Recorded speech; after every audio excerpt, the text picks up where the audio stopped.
There we go. So hello everyone joining us on YouTube. So we're having a general conversation today. Once I sort my view out, there we go. We're having a general conversation about just generally religion and diversity all my life. The end of the day. So I'm just going to jump straight into it actually and ask Sarah if she would be kind enough just to introduce herself and whatever she wants to bring in to start us off with the conversation. Over to you. Certainly. Hi everyone. I'm Sarah McCulloch. I am an Interfaith Minister. I was ordained in 2014, and I'm a director of AUSMIC. So I was actually trying to book a session for my Sufi guide, and ended up admitting that I can do a thing on neurodiversity, and so here I am. My tradition is Judaism. I converted when I was 16. And I have an involvement with the Rahanya in America. I mean, they're here as well, but they got started in America, the Sufi order. And so I always tell people that Judaism is my religion and Sufism is my spirituality. I had a calling while I was at the Lama Foundation, which is where Murshid Sam, the Sufi guide for the Rahanya, is buried. And I came back to the UK and signed up to the One Faith, One Spirit Interfaith Foundation, and did the training. I realized I was autistic when I was, I think 19 was the point at which I clocked it. We always knew that I was different, but didn't fully really understand the import of that until I was 19. It took me 4 years to get a diagnosis, eventually because we went private. That was in 2012, and the person who did the assessment with me came back and said, yeah, bundle autistic. Oh, also you've got ADHD, which was an unexpected surprise. But the process of going through that was extremely negative for me. And so I walked out of that office and said, I don't want any autistic person to ever go through that again, and I'm going to do something about it. So I was thinking, what's the quickest, fastest way that I can get to healthcare, and ended up doing a 2-year accelerated master's in occupational therapy. And so I've been spending the last 10 years, as I see it, as a mental health occupational therapist and as an interfaith minister, effectively ministering to autistic people. That's my vocation, and that's how I largely express it. And so I have now acquired a wealth of knowledge across a huge range of profiles of neurodivergent people. And I put myself at your disposal to talk about what that might look like among the people that you work with or yourselves. Thank you, Sarah. I think my very first question, if that's okay, was to talk about, if you're open to talking about it, your own personal spiritual life and how the neurodivergency that you have, which is autism and ADHD, how you think that differs from someone else approaching, or a neurotypical person approaching their own spiritual life. Is that something you can talk to? Really interesting question, because I think that the number one way that manifests is that you can't persuade me to do any kind of daily practice in a routine, right? I don't have a daily routine. I barely get around to peeing, and to eat and sleep, and also participate in all of the daily practices that we were asked to do as ministers, or I'm expected to do as a Jew. Like I don't do them on time, and I used to feel very bad about that, but I've ultimately given up. I very much see, the different traditions of yoga. There's like Bhakti yoga and Hatha yoga and Raja yoga and meditation and devotion to a guru. And yoga is in the sense that we understand it in the West. I very much see myself as having a Sufi guide, and I follow her. And I said the other day, my life is my practice. I think all of the time about, what's the right thing to do here? How can I do what I feel led to doing? I think possibly within a spiritual context, we call it living authentically. And actually, I take that very seriously. I spend a lot of time thinking about that. And I think that that's how I deal with being an ADHD person who wants to engage in spirituality. And I then top that up by going off and doing sort of more intensive things like silent retreats or going to yeshiva for a year, that kind of thing, but doing kind of small bite-sized daily things. I'm not that person, and I'm never going to be. And I don't feel bad about it. And I don't think anyone who finds themselves in that situation should, because certainly in the spiritual world, like there's always this sense of, oh, but it's hard to get down to practice, right? If you don't have, if you can't find time to make half an hour a day of practice, then you need to make sure you find time to do an hour.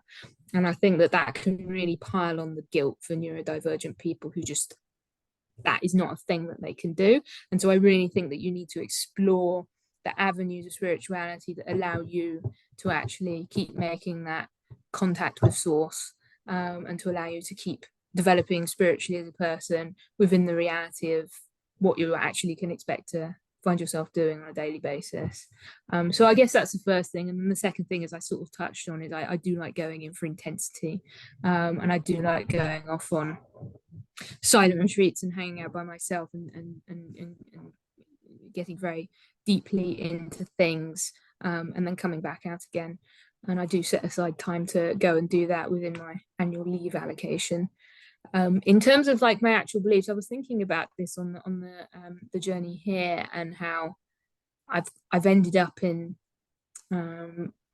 I've ended up in a religion that doesn't have any cognitive dissonance about the existence of other religions. And I've ended up in a spiritual tradition that says everything is the world. And I think that it's probably not a coincidence that I've found myself in a belief system that is consistent, and doesn't contain cognitive dissonance about, oh, what I believe this, but those other people believe something different. And are they wrong? How do they fit into this? I don't have any of that. And I think that it's probably not a coincidence I ended up here. I find it philosophically quite expansive. Yeah, I certainly identify with what you say about the spiritual practice. And I remember during training, with the emphasis being on the daily spiritual practice, just how much guilt I felt every day when I was missing it. Because I think as soon as it became so just for clarification, I believe myself to be ADHD. I don't have the diagnosis of it. However, doing a lot of research, I can tick a lot of the boxes, as it were. And someone described it to me. It's almost as, if you don't mind me speaking about, a bit crude, but it's almost like erectile dysfunction, in that you want to do the thing, you just can't. There's something just blocking the ability to do it. And as soon as something becomes a task that I have to do, it just leaves my brain completely.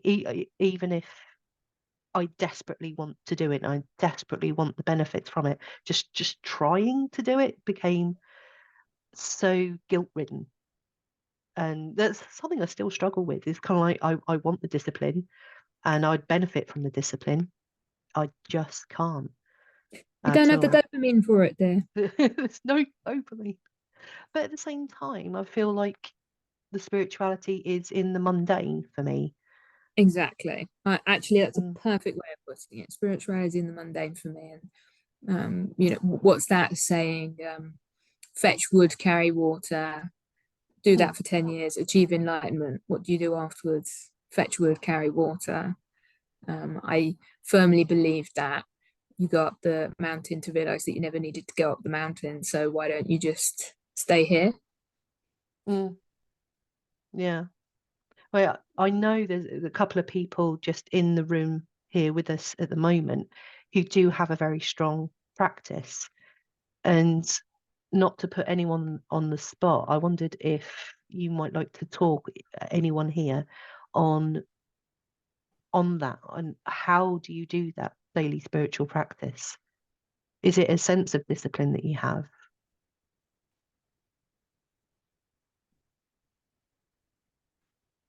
Doesn't look like you persuaded anyone to Oh, come forward. oh, Oh. go on, Gary. Go on, I'll speak.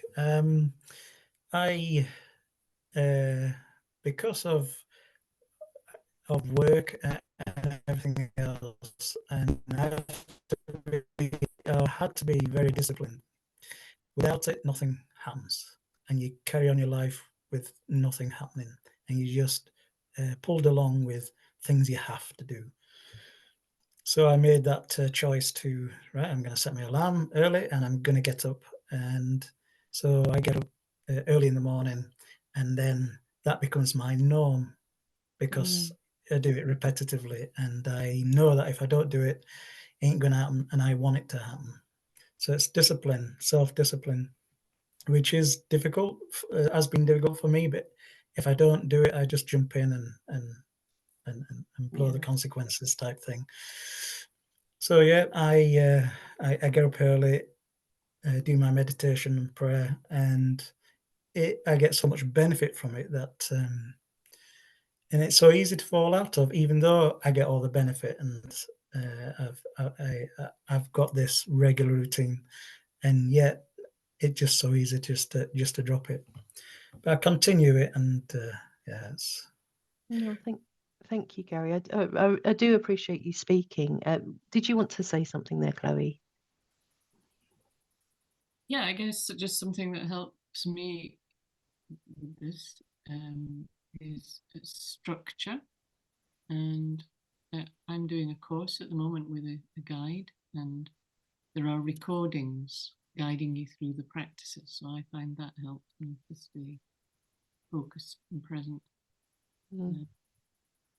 Yeah, so yeah, thank you, Chloe. But I think I find for me, like, I desperately want that structure, and trying to get it is anxiety ridden. If you know what I mean. Sheila, did you want to jump in there? Thank you. Yeah, and thank you, Sarah, for all that you're bringing us, and for the discussion so far as well. I think, like Chloe, I'm following through a structure at the moment, a structured practice, because boy, oh boy, do I find it hard otherwise. If I'm left to my own devices, I will get up to my own devices. Which will involve everything and anything but the discipline of the meditation and the practice that follows. So yeah, but I'm also aware that it's easy for me to talk about, having a kind of quasi discipline practice, when I recognize that actually it's really hard. And I actually found it much easier when I was working full time, because a bit like you were talking, Gary, there, I could factor it in. So the alarm was set and bang, bang, bang, I got on with it. Now in this kind of in-between state that I find myself in, I have to be much more conscious about it, which is actually helping me be much more aware through the course of the day, the mundane, the practice and the mundane. So yeah, anyway, sorry, I'm rabbiting on. Oh, please rabbit. You are welcome to rabbit. Absolutely. And I mean, Sarah, coming back to you, I mean, is there anything that you would respond with what we've just heard? I think that for many people, the creation of structure through deadlines and through having other people involved is something that they find very useful. If you need to have something prepared because you're leading it, which is how a lot of people find their energy to get things done, then you'll get it done for that time. I'm actually on the same course that Chloe's on. We're just taking very different approaches to practice. We've introduced a buddy system of people going, oh, you know, I'm not getting around to doing the daily practices, so shall we have an accountability buddy of like being assigned people and getting together at a certain time and a certain day in order to do these practices. That's also an option. But I also think that if, like, ultimately you do not have enough space in your own mind to fit in doing practice on top of going to work and doing the laundry and thinking about taxes and sitting down and relaxing in front of the TV, because you do actually need time by yourself to not be trying to be productive, then do it. Don't stress yourself out. Like, I think energy management is something that's incredibly important for neurodivergent people, and you have to prioritize what you have to prioritize. And you can't beat yourself up if you don't have the spoons for everything that you want to get done in one day. Could you just explain the spoon theory to anyone who may not have come across it? Indeed. Spoon theory was developed by someone who was trying to explain living with a chronic illness, and was saying that you start off with 24 spoons, I think, was the original story, and you have to measure out and ration what you spend your spoons on. So you have to choose between whether you're going to shower, or whether you're going to be able to have a hot breakfast, whether you're going to be able to go to work or see your friend in the evening, and that you only have a limited amount of energy. You can't create more out of thin air. And that is, I mean, particularly true for people with chronic illnesses, but it's also fairly useful an analogy for a lot of autistic people and ADHD people who are trying to go about a very complicated world. Maybe they're trying to socially mask, maybe they're trying to agree to everything in the world, and they've got all of these or fit in your daily practice, or you know, do all of the things that you need to do. And that is the story of capitalism, and I think everyone faces that, but it's particularly trying for neurodivergent people. Could you also, just as you're talking, explain what masking is?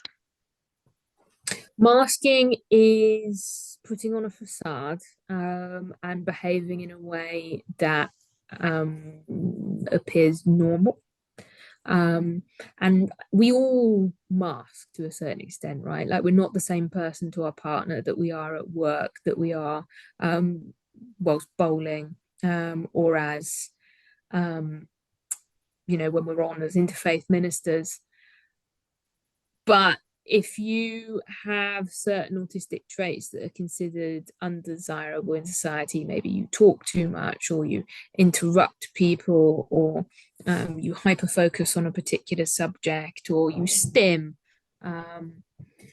and you feel in order to get ahead in society and fit in and maintain your relationships, you need to hide all of that, that's masking. And I would never say to anyone that they shouldn't do that. I think it feels a valid purpose, but it comes at an emotional cost. And if you've spent all day wearing a mask, pretending to be someone that you're not and hiding it all in, it'll all come out later. And so it's something that neurodivergent people need to think about and consider the extent to which they want to engage in it, and if they do, where their safe spaces and their safe people are, where they can be themselves. And again, you just touched on it very, very quickly. Could you explain stimming? You see how I said it will be absolutely fine. You're just going to keep asking me questions for clarification and it'll whoosh by. Stimming is self-stimulatory behaviors, so sort of the most what's the one I'm thinking of, stereotypical is kind of the flapping of the hands and the rocking backwards and forwards, but there's lots of ways in which that can look, and people have more discreet versions. Some people rub their feet on the floor. You just did, I like that, that's a good one. I've seen clients rubbing the seams of their trousers without realizing that I've noticed. There's lots and lots of ways in which they can do that. People will carry certain objects, like, you know, the spinners that got really famous about a year ago and then disappeared a few months later, that kind of thing. And the way it works is it's a sensory stimulation that kind of grounds you and brings you back into balance if you've gotten out of balance. And so the more the stress someone is, the more likely they are to stim, and the more obviously that they'll do it. And so it's important to realize that that is a legitimate coping technique, and you never want to discourage anyone from doing it. If they were doing it in a way that was particularly drawing attention to themselves, maybe you would want to have a conversation about whether that's something that they're reconciled to. But if it's not doing them any harm, then it is a form of self-regulation. And if you're doing some work with a client who's doing that, then you should work with it rather than trying to stop them or I don't know, shame them for it or anything like that. I don't think that anyone in this room would do that, but it is being recorded, so we'll see what see how people react later. I'd be very interested on your thoughts on when it actually comes to religion, and we're talking about any religion, any spiritual belief, really. The things beyond what we've already spoken about, the things that neurodivergent people might genuinely struggle with when it comes to being part of a community, say, was the one that comes to mind. Do you have any thoughts around that?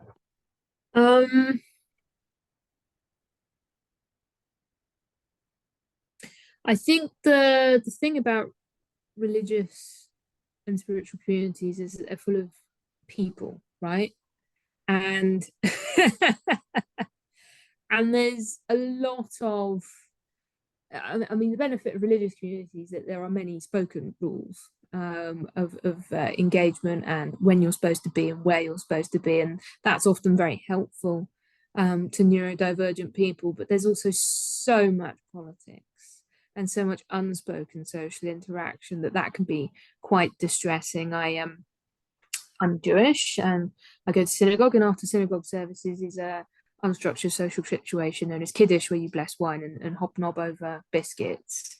And I went to Limud, which is a massive Jewish conference held every December for the Jewish community in Birmingham, and I was giving a talk about being neurodivergent and Jewish, or autistic and Jewish specifically.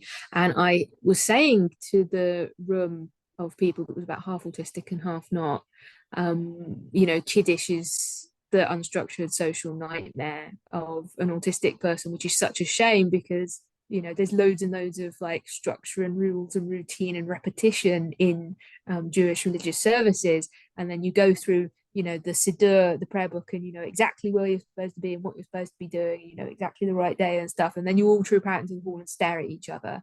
And it's one of the worst things in the world. And a lot of people look very confused while everyone else in the room's going, yes, absolutely, absolutely hate it. Sharing tips on like how to deal with it. Like, what do you do? Well, you go and volunteer and like hand out the glasses of wine, or you stick to your special people and like make sure that you only talk to them, or you help like dismantle everything and put things away. But it was absolutely something that occurred to most neurodivergent people and not to the neurotypicals in the room. So in many ways, religious spaces can be really welcoming if you've got the type of community that really sort of accepts the stranger and people where they are. But it can also be a very closed shop, and that's not particularly welcoming to anyone, but it's actively frightening to many neurodivergent people. So that'd be the first suggestion I have. I don't know if you want to say anything to that. Yeah, there was a friend I had at university, so I studied religion, and one of my friends had apologies. So did I. High five. There we go. Apologies if this isn't the right term. I think it has changed, but what I used to know as Asperger's syndrome, and Doesn't exist anymore. I didn't think so. And apologies for not knowing the correct terms. But they were diagnosed at that point when I knew them with that. And there was an issue whereby they were very, very easily drawn into a cult, very easily, almost at preying on the vulnerable. And that's something I do get concerned about, is that some of the people that I know, where they are very easily suggestible. Yeah, is there anything that you would say to that? It's really interesting. I was having a conversation yesterday with someone about how autistic people are overly trusting, because that's a known trait. It's absolutely true. It's just not one that I have. And so it's not something that I often think about, but it is very much a thing that people do. And, you know, someone will come into your life, and particularly with ADHD people who very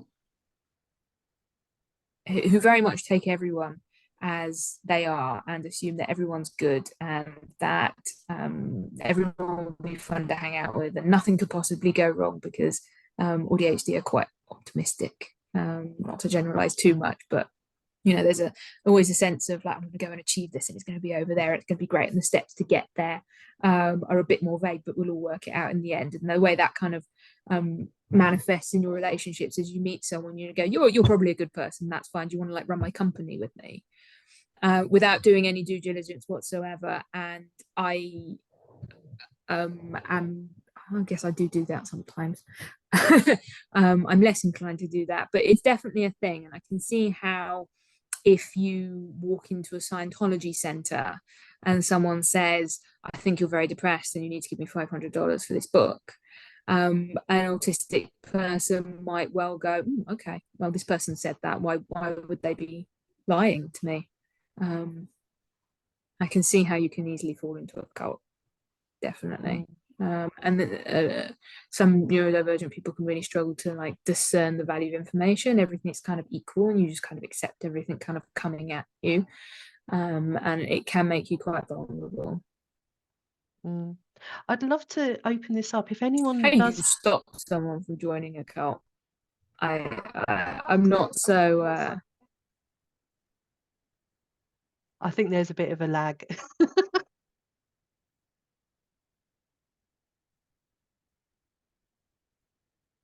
Maybe. Are you back? Yeah, a little bit of a Am I lag, back? I think. I can just about hear you.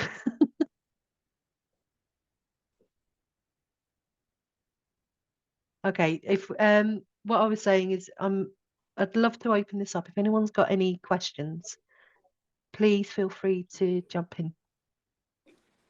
Before this, before we started talking, thank you so much. It's really interesting. I wasn't 100% sure what neurodivergence was, because all these labels, but now I've got the gist, and it is what I thought it was. But with all the things that you're describing, do you get a sense of overwhelm as well, where it's just all too much? You feel as if you're being completely overloaded and you just have to go, stop, and then just go and take one thing at a time because it's just all too much? Sarah? I mean, absolutely. I'm ADHD, so you end up inside you are two poorly regulated wolves, and one of them demands order and routine and repetition, and the other one needs you to go and buy a beekeeping outfit and go and research how to make your own hats right now at 3 a.m. and just having to live with like the need for spontaneity and creativity and avoiding boredom, and also the idea that you never want anything to change in your life as long as you live, and you want every day to exactly resemble the last, is really challenging to live with. And you really have to work out how to channel that. in a way that is productive. So I've got, you know, lots of ADHD friends who just end up quitting their job after 6 months because they decide to go do something else. You end up with like incredibly weird portfolio careers where like you're a qualified sommelier and a surfboard instructor, and you've been a monk for 3 years and that kind of thing, and now you're a lunch lady, and that kind of like dealing with that can leave you feeling very exhausted, yes. Particularly if you go through cycles, which I do, of feeling bored, signing up for a few things, agreeing to do a few things, and then suddenly you've got all of these things that you need to be doing all the time, and you're extremely tired, trying to keep up with all of those deadlines. And it's very much been the story of my adult life, trying to predict using my intellectual brain rather than my lizard brain how much time I'm actually going to have in 4 to 5 months if I agree to do this thing.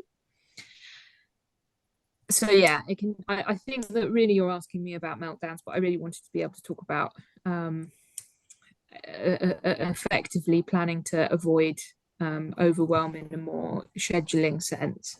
I would just like to insert here, and perhaps I should have done that at the beginning of the talk, what neurodiversity and neurodivergence mean, because it is disputed. And I wouldn't want to have everyone take my word as gospel. So neurodiversity is just the idea that we all have different brains and that we work in different ways, right? And neuro, which breaks down into people who are neurotypical and neurodivergent. And neurotypical people are all the same. I think it's a bit of a what's the word, like a neologism to just explain what came before, whilst we, in order to be able to effectively identify this other group of people. And neurodivergence is people who depart from the neurological majority. So that is usually autism and ADHD in the two biggest. But there's also a bunch of other sort of sensory and neurological experiences that people consider to be neurodivergent. So the most common ones being the specific learning difficulties, dyslexia, dyspraxia. There's sensory processing disorder. There's and then after that, there's more disputes about, is OCD a neurodivergence? Is, certain mental health conditions a neurodivergence? What about Tourette's? I think most people think that Tourette's is a neurodivergence now. And what it's all a bit disputed and it's all a bit vague because, of course, these conversations only really been started in earnest in the last 10 years. And I don't want to say that anyone's yes and definitely no, but I personally focus on autism and ADHD, and I think that when you look at most discourse around neurodivergence, those are who are being thought about, with the occasional dyslexic in the back. Okay, thank you. It was interesting, Sas, you were saying about the feeling of guilt, not being able to cope with everything. I felt very touched by you saying about the feeling of guilt, but also, Sarah, what you were saying about structure and then unstructure. It sounds to me as though neurodivergent people lead a very exciting life, except the feeling of guilt, in that they're tasting all these sweeties in the sweetie shop, and it's like, why not? At least you're not boring, or we're not boring. Life's exciting. There's too many things out there to taste and enjoy, and yeah. Anyway. I'm beginning to think, my God, I haven't got a diagnosis, but I think I'm somewhat on the spectrum here. You're describing my life a little bit, all the sweeties. On a good day, I absolutely agree with you. On a good day, it's kind of like if I follow where my brain goes, I could be, today for example, I've signed up to two courses, which at some point I'm absolutely going to do and not leave to die in the background because I've paid for them. I'm absolutely going to do them. Last week I joined an amateur dramatics company. This is at the same time as having to do my day job and Osmic. So yes, overwhelm at the same time. I love every single thing that I do. So it's feeling both at the same time. It's the overwhelm and the absolute chaos, and I love a bit of chaos, if I'm honest. Sorry. Yeah, you all need a little bit of chaos in your life. Yeah, bit scattergun. That's me. Yeah. So, oh, thank you. I'm really happy to have met some people that kind of understand where I'm coming from. Oh, I think that there's no way that you are alone. This, world that we live in, where you've got loads of interfaith ministers who are self-employed and inclined to sort of sign up to new courses in different traditions and find everything exciting all of the time. Like there's a fair number of us kicking around in the ranks. Like, let's not pretend otherwise. Yeah. Can I ask if? Oh, sorry, I think there was a lag again. Sorry, Sarah. Oh, no. You go right ahead. I'm gonna say go ahead, and then I'm gonna shut up until you talk. Okay. I was just going to open it up for more questions and just very quickly, hello, Sarah. I see you in the background there. Yes, any more questions? For me, neurodivergency is, well, I group a lot of things into that category because I don't understand it, obviously, too much because I've only just heard of it. But I read something that was written by Ben Gilmore last month. He suffers and does a lot of work. He's an Australian guy who really summed it up for me. But I'm still really unsure, and I would put a lot of things that people suffer with into that category automatically.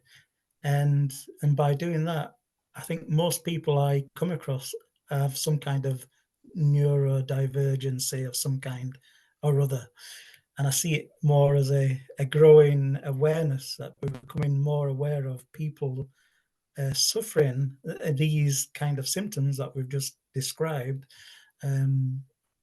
every day and living with it. And I get to think, well, what can I do in now knowing or recognizing this in other people? What is it that I can do that can help? Well, I wouldn't call it suffering. I certainly don't suffer from being autistic or ADHD, although I actually don't like being ADHD. I very much see that as having to set up guardrails for my particular brand of chaos. I would say that we are definitely heading into a world where there's an acceptance that there's an entirely new category of people who exist who've always been there, but have eluded identification as a distinct group within society until now. And I think that when that properly filters through the really awkward situation we're in at the moment, where people have disabilities or disorders or need to see a doctor in order to be told that it's okay for them to identify it with their own brain, is going to change dramatically over the coming decades. And you can see that happening already. At the moment, in order to be identified as autistic, you have to go and see a psychiatrist, and you have to sit with that person for 2 hours, and they have to run through your life looking for problems, and a lot of people will never go to do that because they don't consider themselves to have a problem, and loads of people are doing that because they're recognizing that they're neurodivergent, and they're clogging up the entire system. And the waiting lists in the UK for diagnostic assessments for autism is now 3 to 4 years. And you have to say to yourself, maybe the way in which we've been doing this isn't working, and maybe this model's outdated, and we're going to need to open it up and say that actually there's a whole load of people here who exist along a spectrum and most of those people don't need to see a psychiatrist, but then where do they go? And I don't think that we have a very good answer as a society for what do you do when you recognize that you're autistic, and the way in which you have to rethink who you've been up until that point, and rethink who you want to be, and re-understand and reinterpret how you operate in the world. Like, someone still needs to kind of take you through that, like a, you know, like a mentoring, an autistic mentoring scheme. And we don't have any way in which we do that. And I can't imagine, given that what I'm saying to you has not been recognized by all of the autistic activists that I work with, that we won't have that in 10 to 15 years. But in the meantime, this is the system that we're working within. And I think that the number one thing that you can do is really accept people being weird.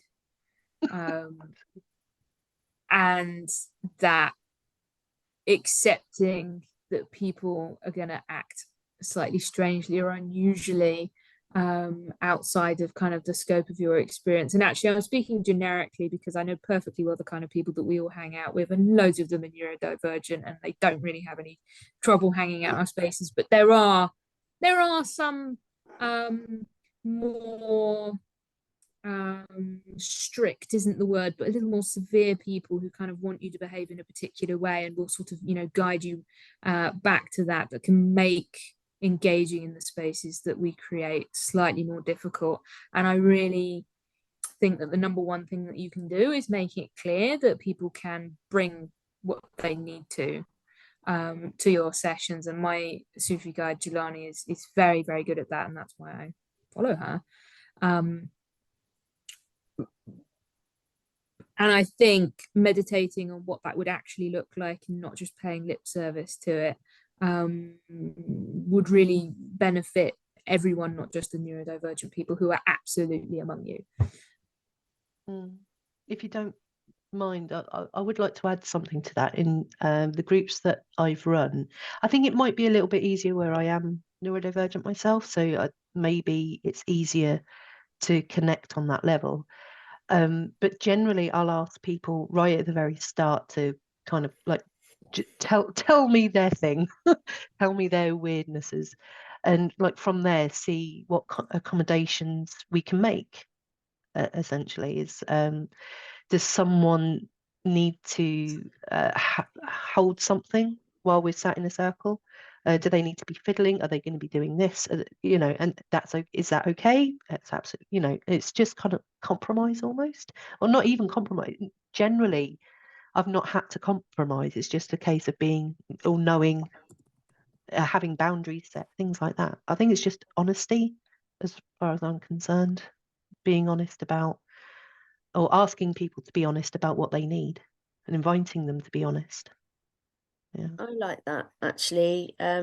Sass, I think it is about engaging with people and asking them how they're identifying, and not making assumptions about what somebody's neurodivergence looks like or is going to be, how it's going to present. And also, I'm just thinking, as we're sat here and you were talking, Sarah, I loved the way you described the beekeeping 1 minute, and, you know, all of that, just wonderful and very true in parts. But also, when you're talking about, you know, going for a diagnosis, going for those big assessments, and what that's about really, and why people need labels or don't need labels, and what happens once you've got a diagnosis, and how helpful that can be and not helpful too. So yeah, lots of things going off in my brain as you're all talking. The diagnosis question, I can't believe I got that here as well. Absolutely, I will cover that in a second, but first I wanted to say that my comment about needing to accept people being weird in your spaces comes from a specific meme that I want to read out to you. The hard truth about autism acceptance that a lot of people don't want to hear is that autism acceptance also inherently requires acceptance of people who are just weird. And yes, I mean those people.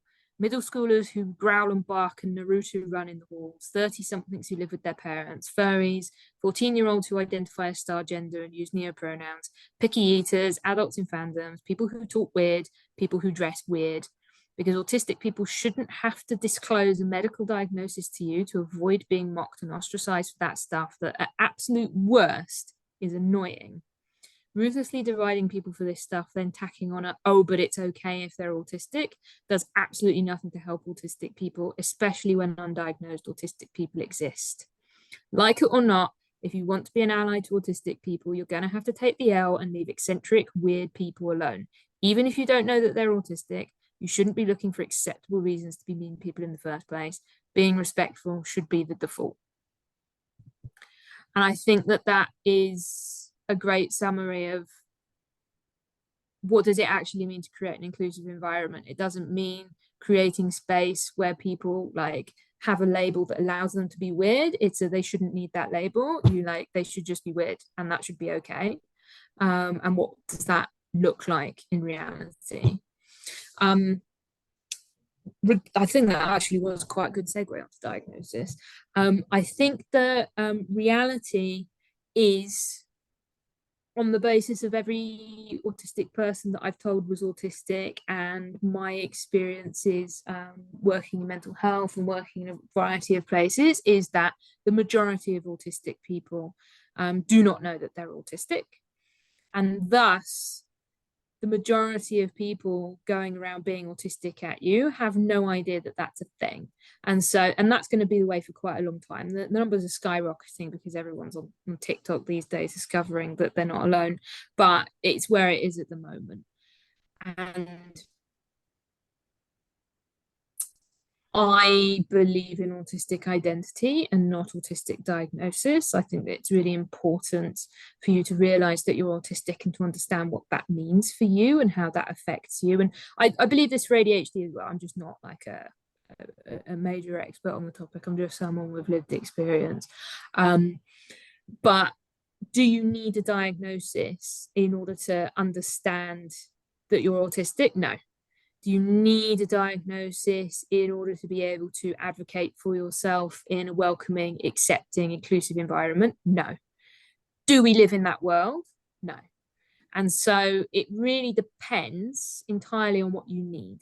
I don't think that you should need third-party validation to tell you that you're autistic, but maybe you need third-party validation to accept that you're autistic because you're massively anxious and have poor low self-esteem and you don't trust your own brain because you're an undiagnosed autistic person. And maybe you need someone to walk in and say, actually, I agree with what you think. I can validate you and say that that's true.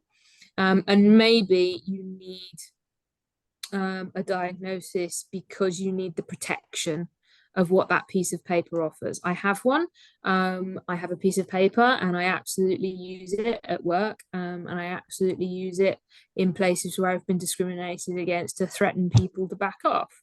I think it's a completely valid form of protection. I'm a marginalized minority, even if I don't need that piece of paper in order to draw my sense of worth or self-identity or understand my place in the world. So the answer I give to the diagnosis question is it might be worth you doing, it might not, and whichever way you choose is valid. Yeah, I hear you. I think, working personally with two neurodivergent children of my own, it's been really helpful to get part of a diagnosis to support at school and have those special arrangements, access arrangements to support them with their education, and lots of children that I work with in my role. However, we certainly didn't want to go down and have ADHD diagnosed because actually we're not particularly great at treatment. It's generally a medical kind of treatment, and we prefer to have more of an organic sort of treatment plan at home. And my older children are 18 and 20, and now they're of an age that they can make that decision themselves, whether they want to go down that route. But I hear you, it's down to individuals and what their needs may be. Yeah, if you need the piece of paper, get the piece of paper. but don't let, in my opinion, and I get to say this with my mental health professional hat off and my autistic activist hat on, like, don't let your brain be labeled by other people. Like, I meet, putting my mental health professional hat back on, I go to work and I meet loads of people who've got a diagnosis of autism, and I ask all of them, you know, what does that mean to you? Like, what does it mean for you to have been told that you're autistic? And the vast majority of them will turn around and say to me, oh, it means that I'm like bad at social cues. And maybe they'll say, oh, I get angry at stuff sometimes. And that is just such a indictment of mental health services who gave them that diagnosis and never explained to them the fact that being autistic affects the way that you talk, it affects the way that you eat, it affects who you hang out with, what you find interesting when you get up in the morning. It defines everything about you as a person because it's an operating system, and there's a great deal of joy to be had in recognizing that and finding other people like you, and people who are denied their identity never get that opportunity. That's me massively on my regular high horse. I'm happy to go back to speaking about religion. It's that deficit model, isn't it? It's seeing, you know, neurodivergence as a deficit rather than something to be really proud of and very positive, and, you know, all the fabulous things that, you know, us neurodivergent people have within us. Exactly. I think not defective neurotypical. Yeah. So just looking at the time, I do think we need to kind of round it off just a little bit. So I just want to thank not just Sarah, which obviously I thank you very much, but actually everyone for getting involved, like genuinely. Thank you. Is there anything, like, last comments you'd like to kind of chuck in there, Sarah, before we turn off the recording? Just hugely thankful. Sorry, just hugely thankful. No. I was literally going to say only if someone wanted to throw in a final comment, and you got right in there, so I'm going to hand straight over to you. Rach Hashem, exactly what we needed. I didn't quite catch what Sass said, so I do apologise. No, I just want to say I'm hugely thankful for the whole discussion, because it's been absolutely fascinating. Thank you. Completely agree. I knew it was. I knew it was going to be good.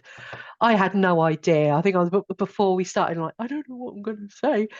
We did have a comment, Sarah.